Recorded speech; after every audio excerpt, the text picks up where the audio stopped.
Pangulong Ferdinand R. Marcos Jr. at administrasyon, patuloy ang trabaho para sa mamamayang Pilipino. Naging abala ang nagdaang linggo para kay Pangulong Marcos Jr. dahil sa kaliwat kanang kaganapan na kanyang personal na dinaluhan. Lunes, March 23, ay sinalubong ng Pangulo sa Villamor Air Base ang ika-4 na chartered flight na may sakay na 343 Filipinos mula sa Middle East. Sa kabila ng kaguluhan sa gitnang silangan, patuloy ang pamahalaan sa paggawa ng hakbang upang ligtas na makauwi ang ating mga kababayan sa kanilang mga pamilya. Ang nais ng Pangulo, walang Pilipinong maiiwan sa gitna ng kaguluhan. Matapos salubungin ang ating mga kapwa Pilipino sa kanilang pagbabalik bansa, tumungo naman si Pangulong Marcos Jr. sa Camarines Sur upang personal na inspeksyonin ang vegetable and fruit processing facility at mega cold storage facility sa bayan ng Pili. Sa tulong ng makabagong makinarya at teknolohiya, pinapatatag ng mga nasabing pasilidad ang ating food supply at ginagawang stable ang presyo sa merkado. Layunin din ng dalawang modern facilities na pababain ang post-harvest losses ng ating mga magsasaka upang lumaki pa ang kanilang kita. Sariwang pagkain, mababang presyo ng bilihin at mas maunlad na sektor ng agrikultura. Iyan ang hatid ng mga makabagong pasilidad sa taumbayan. Martes, March 24, ay inanunsyo ni Pangulong Marcos Jr. ang pamimigay ng fuel subsidy para sa transportation sector. Tumungo ang Pangulo sa Parañaque Integrated Terminal Exchange upang alamin ang kalagayan ng transport workers and commuters sa gitna ng pagtaas ng presyo ng langis. Batid ng pamahalaan ng mga pagsubok na hinaharap ng bawat Pilipino. Kaya mahigit 245,000 drivers at operators ng mahigit 1.18 million PUVs ang benepisyaryo ng fuel subsidy. Kasama dito ang mga drivers ng pampublikong jeep, bus, taxi, UV Express, PhilCab at TNVS. Sa mga susunod na araw ay mababahaginan din ang ating tricycle drivers at delivery riders. Maliban sa fuel subsidy ay mamimigay din ng cash assistance ang DSWD sa transport workers upang pagaanin ang pasaning dulot na mataas na presyo ng langis. Miyerkules, March 25, hinirang ni Pangulong Marcos Jr. sa isang presidential send-off ang 290 members na doctors to the various program. Ang batch 43 na nasabing programa ang pinakamalaking pangkat ng mga profesional na manggagamot na ipapadala sa mga pinakamalayo at liblib na lugar sa Pilipinas. Ang kanilang layunin, maghatid ng quality and compassionate healthcare sa ating mga kababayan para walang Pilipino ang maiiwan pagdating sa kalusugan. Kahapon, March 26, pinangunahan ni Pangulong Marcos Jr. ang inspeksyon ng Ambatali Warehouse and Drying Pavement sa Ramon, Isabela. Sa tulong ng mga makabagong makinarya, kaya ng pasilidad na mag-imbak ng hanggang 14,000 kaban ng palay, habang nasa 3,600 kabans naman ang capacity ng drying facility nito. Hindi na kailangan pang magtiyaga ng ating mga magsasaka sa pagbibilad ng palay sa mga kalsada.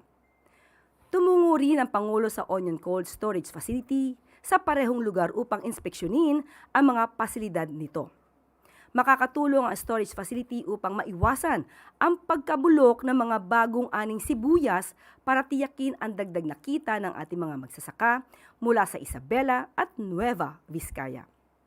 Matapos ang kanyang pagbisita sa mga agricultural facilities sa Isabela, tumungo naman ang Pangulo sa Kabatuan Super Health Center upang kamustahin ang mga nakadestinong health workers doon, pati ang mga pasyenteng kanilang inaalagaan.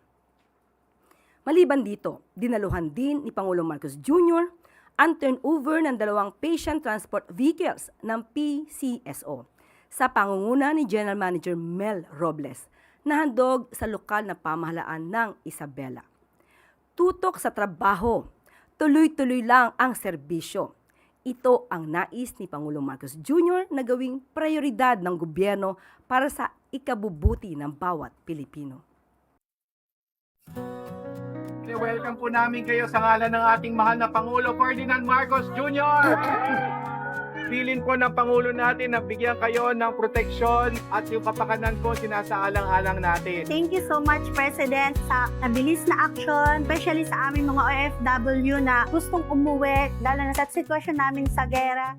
Yung mga irrigation system na bago na ginawa namin solar para wala nang ibinabayad sa krudo. Para naman mas maganda ang kikitain ng ating mga magsasaka. Ang laki po ng naitulong nito, ang laking pagbabago para sa aming mga magsasaka.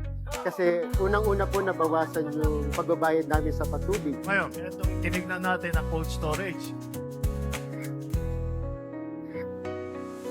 At kaya namin gawin, siyempre ibibigay natin at gagawin po natin para sa ating mga magsasaka. Mabuhay po kayo. Nandito ako para tiyakin na yung aming ginagawa na fuel subsidy ay maayos kasi mag-start tayo today. We are now providing 10,000 subsidy for each bus unit. Maraming salamat po kasi patuloy niyo po kami tinutulungan at tinitingnan po yung lahat ng problema na meron kami sa sektor ng transportasyon. Dahil nasara nga yung tinatawag na Straits of Hormuz at hindi makadaan ang mga barko na nagdadala ng langis, lalong-lalo na dito sa Asia, ay nagtaasan ang presyo ng petrolyo. Nagpatupad tayo ng mga ilang inisyatibo upang matulungan ang ating mga kababayan. Nagbigay tayo ng libreng sakay.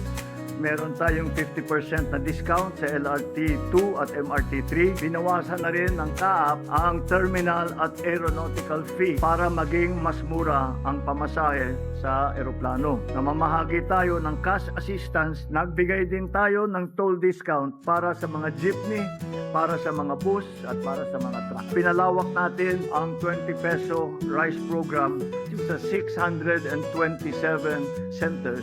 Patuloy din ang ating ibinibigay ang fuel at fertilizer subsidies para sa magsasaka saka para sa mga mangingisda. At sumagot na ang ating mga manufacturer na hindi sila magtataas ng presyo ng pangunahing bilihin. Maraming komunidad pa rin ang umaasa sa iisang doktor sa kabila ng dami ng taong nangangailangan ng serbisyo medikal. Dahil dito, sinabi ko sa DOH na tiyakin na makakapagpadala tayo ng mga doktor sa lahat ng munisipalidad, lalo na sa mga lugar na hindi madaling abutin at kulang ang serbisyo medikal. For every Filipino, the goal is not just relief, but a health system that continues to serve them in the years to come.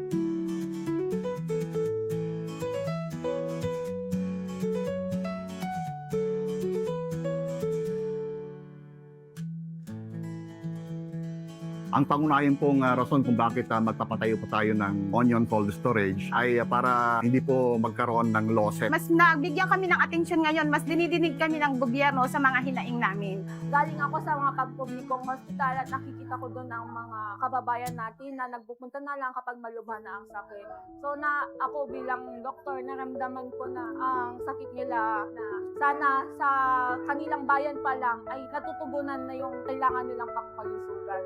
Ang inyo pong initiative ay malaking tulong upang mapabuti ang kalagayan ng kalusugan ng ating kababayan. Asahan niyo po na patuloy namin gagampanan ang aming tungkulin sa pagbibigay ng dekalidad na serbisyong pangkalusugan para po sa lahat.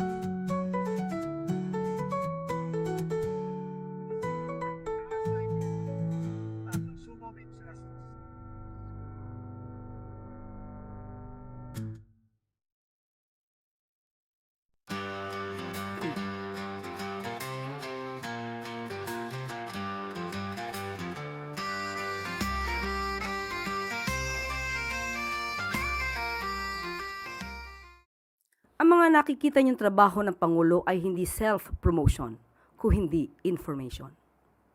At yan po ang recap o highlights ng mga aktibidad ng Pangulo ngayong linggo. At dito na po nagtatapos ang ating press briefing. Magandang araw para sa bagong Pilipinas.